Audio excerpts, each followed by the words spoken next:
The realm. Do you know what the realm is? It's the 1,000 blades of Aegon's enemies. A story we agreed to tell each other over and over till we forget that it's a lie. What's up, ladies and gentlemen? Welcome back for another Game of Thrones House of the Dragon video. Alright my friends, in this video, I want to do something a little different. In this first video, I will show you exactly what you will see in House of the Dragon. As you all know, HBO is developing another Game of Thrones show that will be set in Westeros, only this show is based on George R.R. Martin's Fire and Blood Volume 1. In House of the Dragon, we will see what happened during the Dance of Dragons when House Targaryen went to war against its own family over the Iron Throne and the line of succession. Almost all of the information regarding these historical events is written down in that first volume of Fire and Blood. This is what HBO is adapting into House of the Dragon, so what I will do is read what it says word for word about the Dance of Dragons, that way you will know what's about to happen in this new Game of Thrones series. Now, when House of the Dragon begins, we will see King Viserys Targaryen sitting on the Iron Throne. He will most likely be the face of the show during its first season, however, this will not last for very long. Although Viserys was the king of Westeros, House of the Dragon really isn't about him. The show will focus on all of the insanity that happens after he dies when his family fights over who should be seated on the Iron Throne next. As I have said before, this will be very similar to what we saw in the first season of Game of Thrones. Like Robert Baratheon, when King Viserys dies, his wife Alicent Hightower will ensure that their son Aegon sits on the Iron Throne next, instead of his eldest daughter Rhaenyra, who he named as his rightful heir. Now, Viserys did have a brother named Daemon, and although he did love him, he did not want him sitting on the Iron Throne after he was gone. This is one of the reasons why Viserys eventually named his daughter Rhaenyra Targaryen as the next heir for the Iron Throne. And for a while, it seemed like this is exactly what would happen. Only that was until Viserys met his second wife, Alicent Hightower. King Viserys and Alicent end up having several children together, including their sons Aegon and Aemond. Now, you would think, since Viserys now had a son, he would just make him his heir, but that doesn't happen. Although he now had sons with Alicent, he still made sure his eldest daughter Rhaenyra stayed next in line for the Iron Throne. And this is where the major issue lies, because as soon as Viserys dies, all of this goes right out of the window. Like Cersei Lannister, Alicent sits her son on the Iron Throne before anyone else even knows what's happening. And as you can imagine, this leads to an all-out war amongst House Targaryen. Now, let me read what George R.R. Martin has written down in Fire and Blood. Like I said earlier, HBO will be adapting everything from Fire and Blood in regards to what happened during the Dance of Dragons. So we should see all of this happen in the show when it eventually does release later this year. The name of this chapter is The Dying of Dragons, the Blacks and the Greens. It says, the Dance of Dragons is the flowery name given to the savage struggle for the Iron Throne of Westeros fought between two rival branches of House Targaryen during the years 129 to 131 AC. To characterize the dark, turbulent, bloody doings of this era as a dance strikes us as grotesquely inappropriate. No doubt the phrase was originated by some singer. The Dying of the Dragons would have been a much more fitting name. Now, there were two principal claimants to the Iron Throne upon the death of King Viserys Targaryen. The first was his daughter Rhaenyra, the only surviving child of his first marriage. The second was Aegon, his eldest son by his second wife. Amidst the chaos and carnage brought on by their rivalry, other would-be kings would stake claims as well, only to fall as swiftly as they had arisen. The dance split the Seven Kingdoms in two, as lords, knights, and small folk declared for one side or the other and raised up arms against one another. Even House Targaryen itself was divided. Over the 2 years of struggle, a terrible toll was taken on the great lords of Westeros, together with their bannermen, knights, and small folk. While the dynasty survived, the end of the fighting saw Targaryen power much diminished, and the world's last dragons vastly reduced in number. The dance was a war unlike any other ever fought in the long history of the Seven Kingdoms. Though armies marched and met in savage battle, much of the slaughter happened on water, and especially in the air, as dragon fought dragon. It was a war marked by stealth, murder, and betrayal as well. A war fought in the shadows and stairwells, council chambers and castle yards with knives and lies and poison. Long simmering, the conflict burst into the open on the third day of the third moon of 129 AC, when the ailing, bedridden King Viserys Targaryen closed his eyes for a nap in the Red Keep of King's Landing and died without waking. His body was discovered by a serving man at the hour of the bed, when it was the king's custom to take a cup of hippocras. That servant ran to inform Queen Alicent, whose apartments were on the floor below the king's. Septinus Stace, writing on these events some years later, mentions that the manservant delivered his dire message directly to the queen and her alone, without raising a general alarm. Eustace does not believe this was wholly fortuitous. The king's death had been expected for some time, he argues, and Queen Alicent and her party, the so-called Greens, had taken care to instruct all of Viserys' guards and servants in what to do when the time came. The dwarf mushroom suggests a more sinister scenario, whereby Queen Alicent hurried King Viserys on his way with a dash of poison in his hippocras. It must be noted that Mushroom was not in King's Landing the night that he died, but rather on Dragonstone, in service with Rhaenyra Targaryen.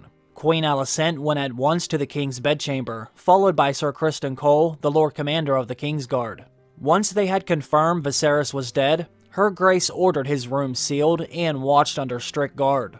The serving man who had found the king's body was taken into custody, to make certain he did not spread the tale. Sir Criston returned to the White Sword Tower and sent his brothers of the Kingsguard to summon the members of the King's Small Council. It was the hour of the owl. Then as now, the sworn brotherhood of the Kingsguard consisted of 7 knights, men who had taken solemn oaths to devote their lives to defending the king and his kin. Only 5 of the White Cloaks were in King's Landing at the time of Viserys' death. Sir Criston Cole himself, Sir Eric Cargill, Sir Rickard Thorne, Sir Stephen Darkland, and Sir Willis Fell. Sir Eric Cargill and Sir Laurent Marbrand was with Princess Rhaenyra on Dragonstone. They remained unaware and uninvolved as their brother-in-arms went forth into the night to rouse the members of the small council from their beds. The council convened in the Queen's apartments within Maegor's Holdfast. Many accounts have come down to us of what was said and done that night. By far, the most detailed and accurate of them is Grandmaster Munkin's The Dance of Dragons, A True Telling. Though Munkin's exhaustive history was not written until a generation later, and drew on many different sorts of materials, including Maester's Chronicles, memoirs, steward's records, and interviews with 147 surviving witnesses to the great events of these times, his accounts of the inner workings of the court relies upon the confessions of Grand Maester Orwyle, as set down before his execution. Unlike Mushroom and Septinus Stace, whose versions derive from rumors, hearsay, and family legend, the Grand Maester was there at the meeting and assisted in the council's deliberations and decisions. Though it must be recognized that at the time he wrote, Orwyle was most anxious to show himself in a favorable light and absolve himself of any blame for what was to follow. Gathering in the Queen's chambers as the body of her Lord Husband grew cold above were Queen Alicent herself, her father Sir Otto Hightower, Hand of the King, Sir Criston Cole, Lord Commander of the Kingsguard, Grand Maester Orwyle, Lord Lyman Beesbury, Master of Coin, a man of 80, Sir Tywin Lannister, Master of Ships, brother to the Lord of Casterly Rock, Larys Strong, called Larys Clubfoot, Lord of Harrenhal, Master of Whisperers, and Lord Jasper Wilde, called Iron Rod, Master of Laws. Grand Maester Munkin dubs this gathering the Green's Council in his True Telling. Grand Maester Orwyle opened the meeting. He said Septinus Stace should be summoned to perform the last rites and pray for the king's soul. A raven must needs to be sent to Dragonstone at once to inform Rhaenyra of her father's death. Mayhaps Her Grace the Queen would care to write the message, so as to soften the sad news with some words of condolence. The bells are always rung to announce the death of a king. Someone should see to that. And of course we must begin to make our preparations for Queen Rhaenyra's coronation. Sir Otto Hightower cut him off. All this must needs wait, he declared, until the question of succession is settled. As the king's hand, he was empowered to speak with the king's voice, even to sit the Iron Throne in the king's absence. Viserys had granted him the authority to rule over the 7 kingdoms, and until such time as our new king is crowned, that rule would continue. Until our new queen is crowned, someone said. In Grand Maester Munkin's account, the words are Orwyle's, spoken softly, no more than a quibble. However, Mushroom and Septinus Stace insist that it was Lord Beesbury who spoke up, and in a waspish tone. King, insisted Queen Alicent. The Iron Throne by rights must go to His Grace's eldest son. The discussion that followed lasted until dawn, Grand Maester Munkin tells us. Mushroom and Septinus Stace agree, In their accounts, only Lord Beesbury spoke on behalf of Princess Rhaenyra Targaryen.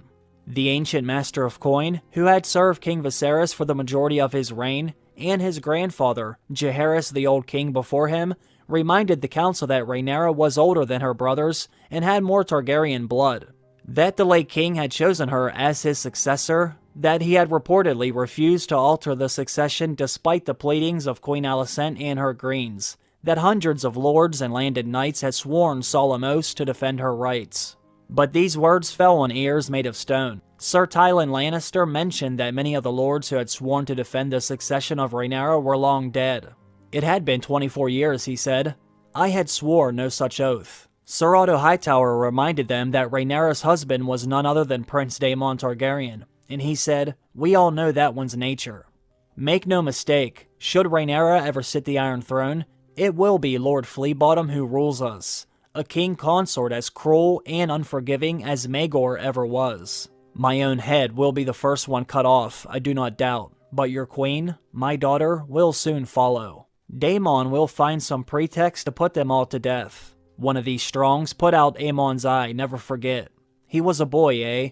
But the boy is the father to the man, and bastards are monstrous by nature. Sir Criston Cole spoke up. Should the princess reign, he reminded them, Jacaerys Velaryon would rule after her.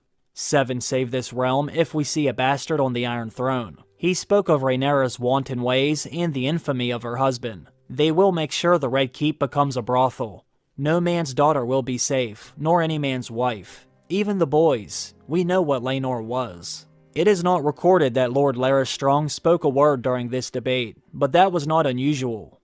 If we do this, Grand Maester Orwyle cautioned the council, according to the true telling, it must surely lead to war.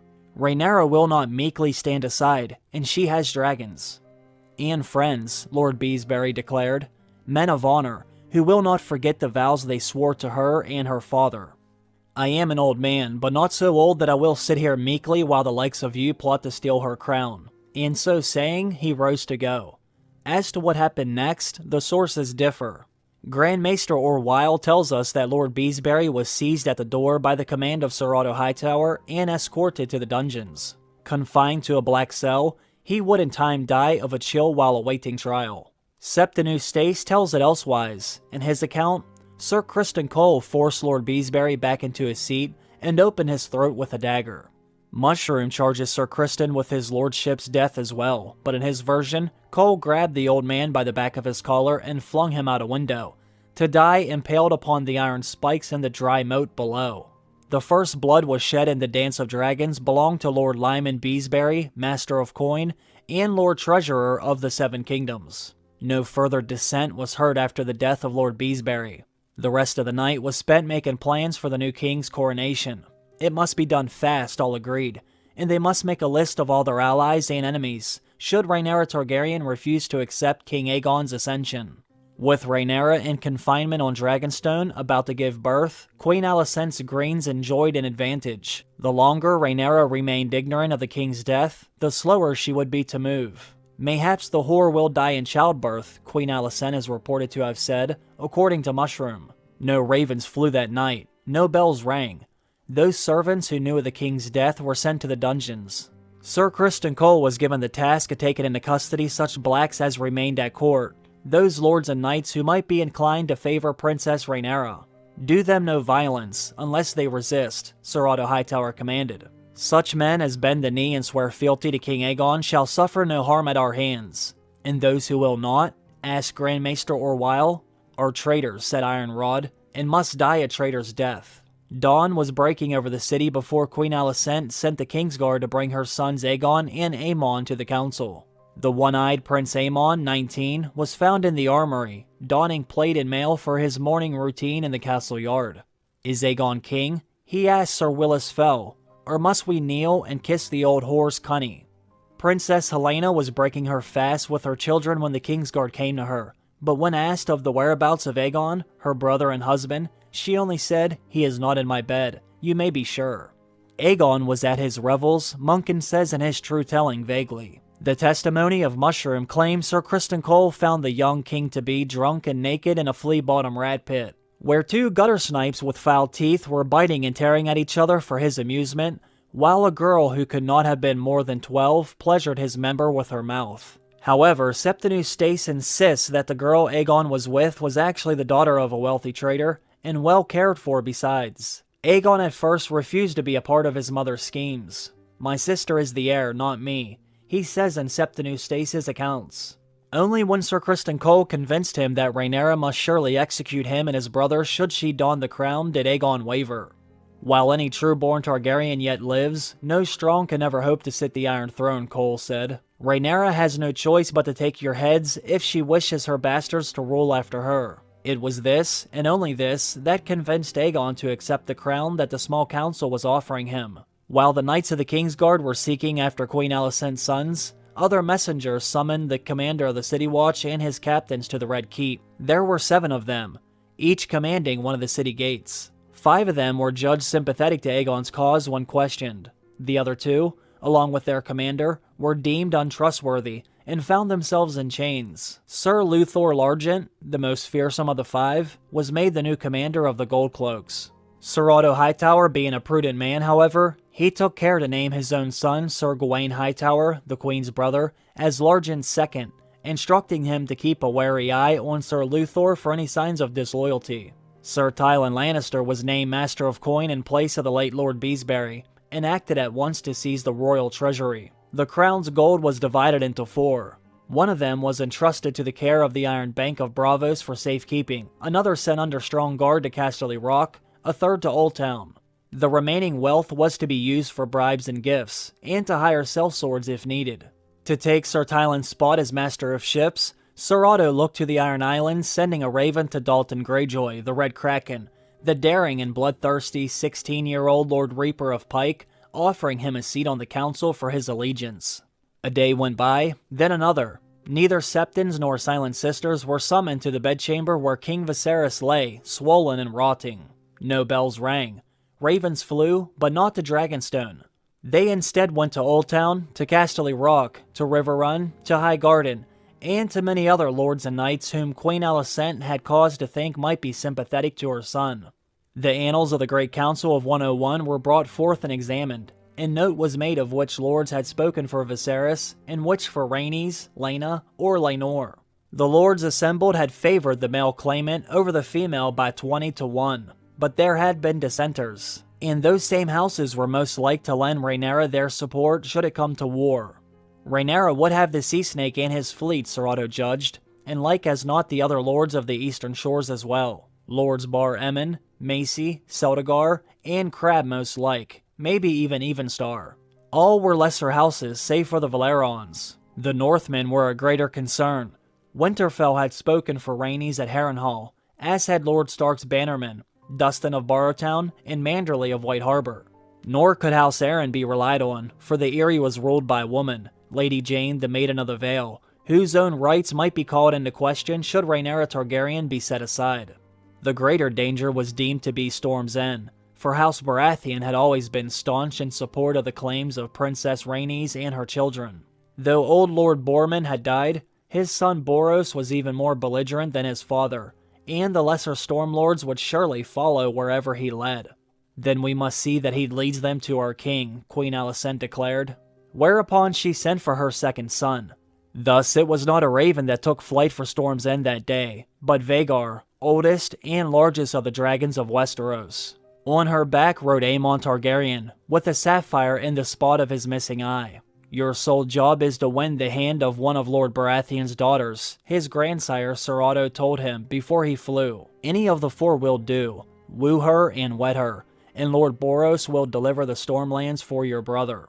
"Now, if you fail..." "I will not fail," Aemon blustered. "Aegon will have Storm's End, and I will have this girl." By the time Prince Aemon left King's Landing, the stink from the dead king's bedchamber had wafted all through Maegor's Holdfast, and many wild tales and rumors were spreading through the court and castle. The dungeons under the Red Keep had swallowed up so many men suspected of disloyalty that even the High Septon had begun to wonder at these disappearances. Sir Otto Hightower, as methodical a man as ever, served as hand, wanted more time to make preparations. However, Queen Alicent knew that they could delay no longer. Aegon was already growing weary of secrecy. "Am I a king or no?" he demanded of his mother. "If I am a king, then crown me." The bells began to ring on the 10th day of the third moon of 129 AC, announcing the end of a reign. Grand Maester Orwell was at last allowed to send his ravens, and the blackbirds took to the air by the hundreds, spreading the word of Aegon's ascension to every far corner of the realm. The Silent Sisters were sent for to ready Viserys' dead body for burning, and riders went forth on white horses to spread the word to the citizens of King's Landing. Hearing the cries, Munkin writes, some wept while others cheered, but most of the small folk stared in silence, confused and wary, and now and again a voice cried out, "Long live our queen." Meanwhile, hurried preparations were made for the coronation. The Dragon Pit was chosen as the site. Under its mighty dome were stone benches sufficient to seat 80,000, and the thick walls, strong roof, and towering bronze doors made it defensible, should traitors attempt to disrupt the ceremony. On the appointed day, Sir Criston Cole set the iron and ruby crown of Aegon the Conqueror on the brow of the eldest son of King Viserys and Queen Alicent. His mother Alicent, beloved of the small folk, set her own crown on the head of her daughter Helena, Aegon's wife and sister. After kissing her cheeks, the mother knelt before the daughter, bowed her head, and said, "My queen." How many came to see the crowning remains a matter of debate. Grand Maester Munkin, drawing upon Orwell, tells us that more than 100,000 small folk jammed into the Dragon Pit. Their cheers so loud they shook the very walls, while Mushroom says the stone benches were half filled. With the High Septon in Old Town, too old and frail to journey to King's Landing, it fell to Septinus Stace to anoint King Aegon's brow with holy oils and bless him in the 7 names of God. A few of those in attendance, with sharper eyes than most, might have noticed that there were but 4 white cloaks in attendance on the new king, not 5. Aegon had suffered his first defections the night before, when Sir Stephen Darkland of the Kingsguard had slipped from the city with his squire, stewards, and 4 guardsmen. Under the cover of darkness, they made their way out a gate to where a fisherman's skiff awaited to take them to Dragonstone. They brought with them a stolen crown, a band of yellow gold ornamented with 7 gems of different colors. This was the crown King Viserys had worn, and the old King Jaehaerys before him. When Aegon had decided to wear the iron and ruby crown of his namesake, Alicent had ordered Viserys' crown locked away, but the steward made off with it instead. After the coronation, the remaining Kingsguard escorted Aegon to his mount, a splendid creature with gleaming golden scales and pink wing membranes. Sunfire was the name given this dragon of the Golden Dawn. Munkin tells us the king flew thrice around the city before landing inside the walls of the Red Keep. Sir Auric Cargill led his grace into the throne room, where Aegon mounted the steps of the Iron Throne before 1,000 lords and knights. Shouts rang through the hall. On Dragonstone, no cheers were heard. Instead, screams echoed through the halls and stairwells of the Sea Dragon Tower, down from the Queen's apartments where Rhaenyra Targaryen strained and shuddered in her 3rd day of labor. The child had not been due for another turn of the moon, but the news from King's Landing had driven Rhaenyra into a black fury, and her rage seemed to bring on the birth, as if the babe inside her were angry as well, and fighting to get out. Rhaenyra shrieked curses all through her labor, calling down the wrath of the gods upon her half-brothers and their mother the queen, and detailing the violence she would afflict upon them before she would let them die. She cursed the child inside her as well, Mushroom tells us, scratching at her swollen belly as Maester Gerardis and her midwife tried to restrain her and shouting, "Monster, monster, get out, get out, get out." When the baby finally did come forth, it was indeed a monster. A stillborn girl, malformed, with a hole in her chest where her heart should have been, and a stubby, scaled tail. Or so Mushroom describes her. The dwarf says it was he who carried the little thing to the yard for burning. The dead girl had been named Visenya, Rhaenyra announced the next day, when Milk of the Poppy had blunted the edge of her suffering. She was my only daughter, and they killed her. They stole my crown, and murdered my daughter, and they shall answer for it. And so the dance of the dragons began, as the Princess Rhaenyra Targaryen called a council of her own. The Black Council, the true-telling names that gathering on Dragonstone, setting it against the Green Council of King's Landing. Rhaenyra herself attended, seated right in the middle of her uncle and husband, Prince Daemon Targaryen, and her trusted counselor, Maester Gerardis. Her 3 sons were there with them, though none had reached the age of manhood. Jace was 14, Luke 13, and Joffrey was only 11. Kingsguard stood with them. Sir Eric Cargill, twin brother of Sir Eric Cargill, and the Westernman, Sir Laurent Marbrand. 30 knights, 100 crossbowmen, and 300 men-at-arms made up the rest of Dragonstone's garrison. A dozen lesser lords, bannermen, and vassals to Dragonstone sat at the Black Council as well.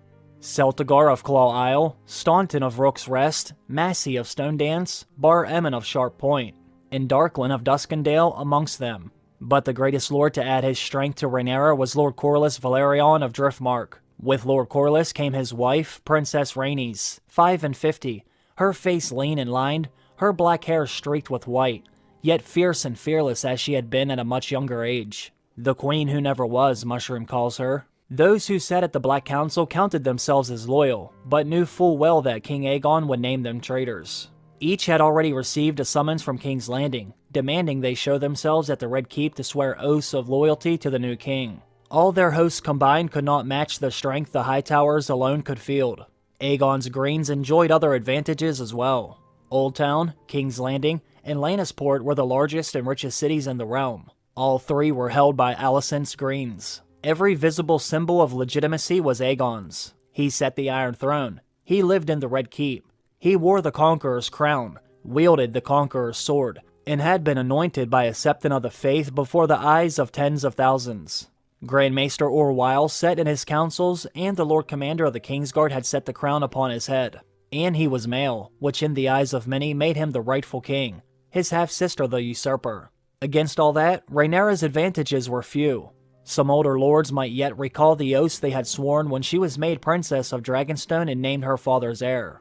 There had been a time when she had been well loved by highborn and commons alike, when they had cheered her as the realm's delight. Many a young lord and noble knight had sought her favor then, though how many would still fight for her, now that she was a woman wed, her body aged and thickened by 6 childbirths, was a question none could answer. Though her half-brother had looted their father's treasury, Rhaenyra had at her disposal the wealth of House Valeron, and the Sea Snake's fleets gave her superiority at sea. And her consort, Daemon Targaryen, tried and tempered in the Stepstones, had more experience of warfare than all their foes combined. Last, but far from least, Rhaenyra had her dragons. As does Aegon, Maester Gerardis mentions.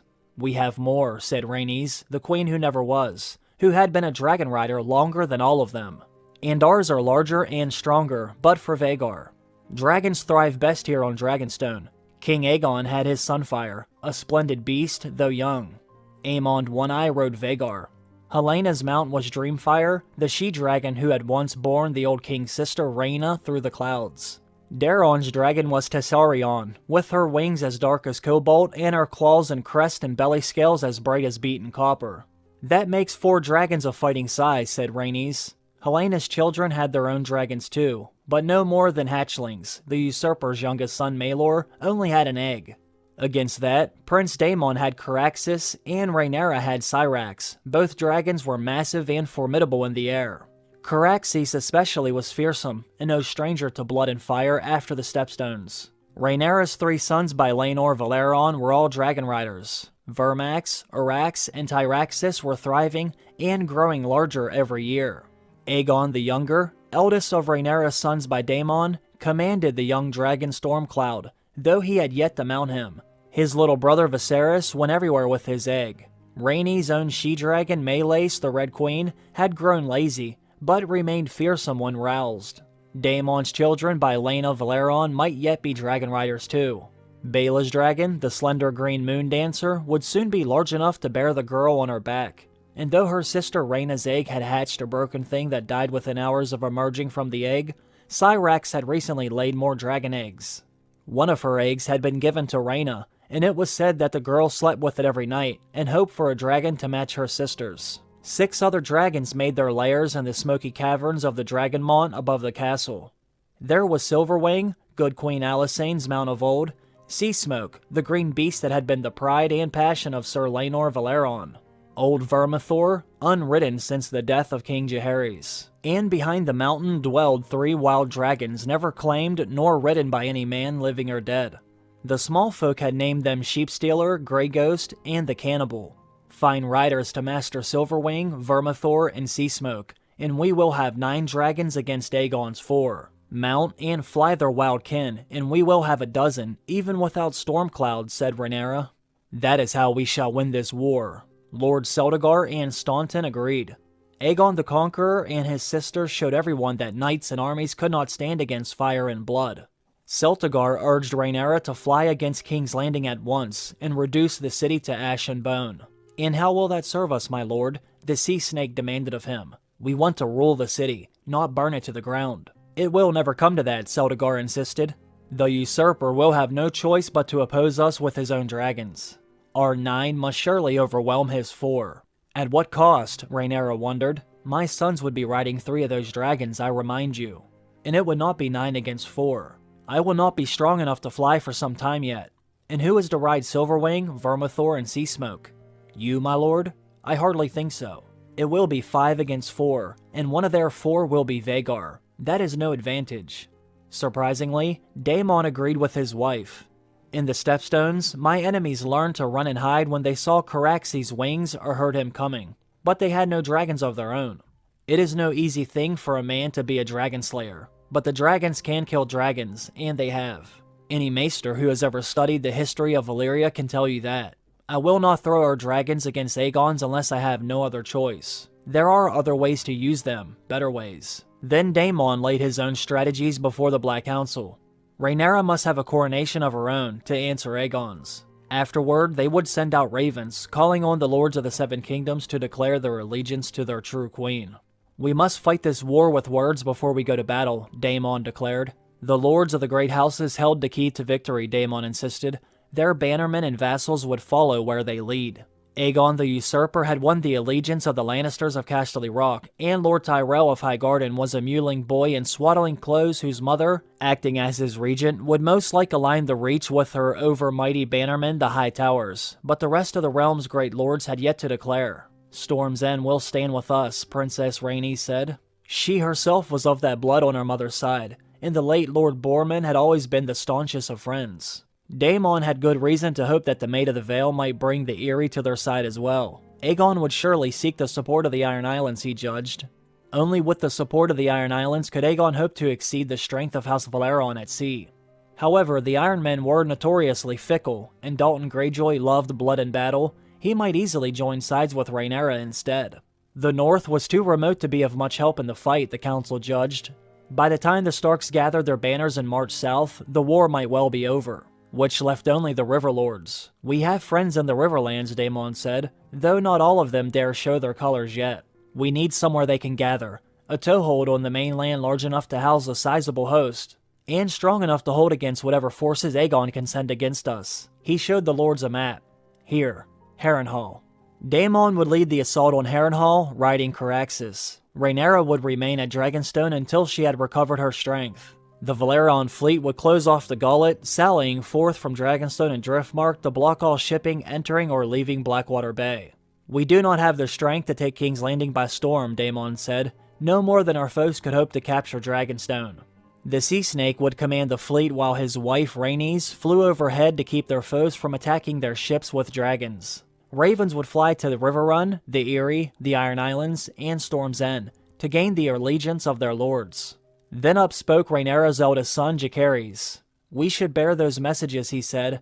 "Dragons will win the lords over faster than ravens." His brother Lucerys agreed, insisting that he and Jace were men, or near enough to make no matter. "Our uncle calls us Strongs, but when the lords see us on Dragonback, they will know that for a lie. Only Targaryens ride dragons."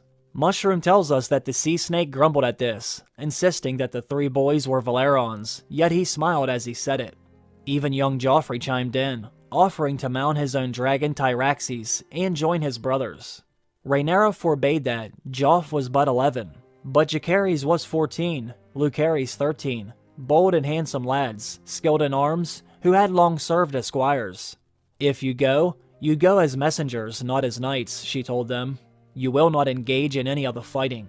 It was decided that Jace, being the eldest son, would take the longer, more dangerous flight, flying first to the Eyrie to treat with the Lady of the Vale, then to White Harbor to win over Lord Manderley, and lastly to Winterfell to meet with Lord Stark. Luke's mission would be shorter and safer. He was to fly to Storm's End, where it was expected that Boros Baratheon would give him a warm welcome. A hasty coronation was held the next day. The arrival of Sir Steffan Darklyn, late of Aegon's Kingsguard, was an occasion of much joy on Dragonstone, especially when it was learned that he and his fellow loyalists had brought the stolen crown of King Jaehaerys with them. 300 sets of eyes looked on as Daemon Targaryen set the old king's crown on the head of his wife, Queen of the Andals, the Rhoynar, and the First Men.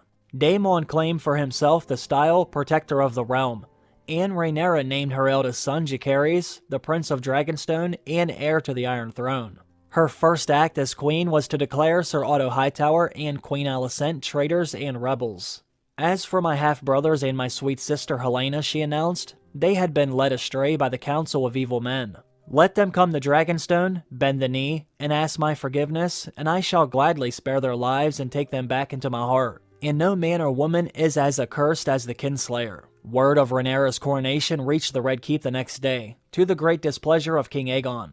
My half-sister and my uncle are guilty of high treason, the young king declared. I want them attainted, I want them arrested, and I want them dead. Cooler heads on the Green Council wished to parley. Rhaenyra must be made to see that her cause is hopeless, Grand Maester Orwyle said. Brother should not war against sister. Send me to her. That way we may talk and reach an amicable accord. Aegon would not hear of it. Septinus Stace tells us that his grace accused the Grand Maester of disloyalty and spoke of having him thrown into a black cell with his black friends. But the two queens, his mother Queen Alicent and his wife Queen Helaena, spoke in favor of Orwyle's proposal. The truculent king gave way reluctantly. So Grand Maester Orwyle was dispatched across the Blackwater Bay under a peace banner, along with a score of scribes and septons, amongst them Eustace. The terms offered by the king were generous, Monken declares in his True Telling. If Rhaenyra would acknowledge him as king before the Iron Throne, Aegon would confirm her in her possession of Dragonstone, and allow the island and castle to pass to her son Jaehaerys after her death. Her second son Lucerys would be recognized as the rightful heir to Driftmark and the lands and holdings of House Valeron. Her boys by Daemon, Aegon the Younger, and Viserys would be given places of honor at court, the former as the king's squire, the latter as his cupbearer. Pardons would be granted to those lords and knights who had conspired treasonably with her against their true king. Rhaenyra heard these terms in stony silence, then asked Orwyle if he remembered her father, King Viserys. Of course, your grace, the maester answered. Maybe you can tell us who he named as his heir and successor, the queen said, her crown upon her head. You, your grace, Orwyle responded. And Rhaenyra nodded and said, with your own tongue you admit that I am your lawful queen. Why do you then serve my half-brother, the Pretender? Monken tells us that Orwyle gave a long and erudite reply, citing Andal Law and the Great Council of 101. Mushroom claims he stammered and voided his bladder. Whichever is true, his answer did not satisfy Rhaenyra. A Grand Maester should know the law and serve it, she told Orwyle. You are no Grand Maester, and you bring only shame and dishonor to that chain you wear. Rhaenyra's knights then stripped his chain of office from his neck and forced him to his knees, while the princess bestowed the chain upon her own man, Maester Gerardis, a true and loyal servant of the realm and its laws. As she sent Orwyle and the other envoys on their way, Rhaenyra said, tell my half-brother that I will have my throne, or I will have his head. Long after the dance was done, the singer Lucien would compose a sad ballad called Farewell My Brother, still sung today. The song relates the last meeting between Sir Eric Cargill and his brother Sir Auric Cargill, as Orwyle's envoy was boarding the ship that would carry them back to King's Landing. Sir Auric had sworn his sword to Aegon, Sir Eric to Rhaenyra. In the song, each brother tries to convince the other to switch sides. Failing, they exchange declarations of love. As they leave, they know when they next meet each other it will be as enemies. King Aegon, the second of his name, was 22, quick to anger and slow to forgive. Rhaenyra's refusal to accept his rule enraged him. I offered her an honorable peace, and the horse spat in my face, he declared. What happens next is on her own head. What happened next was war.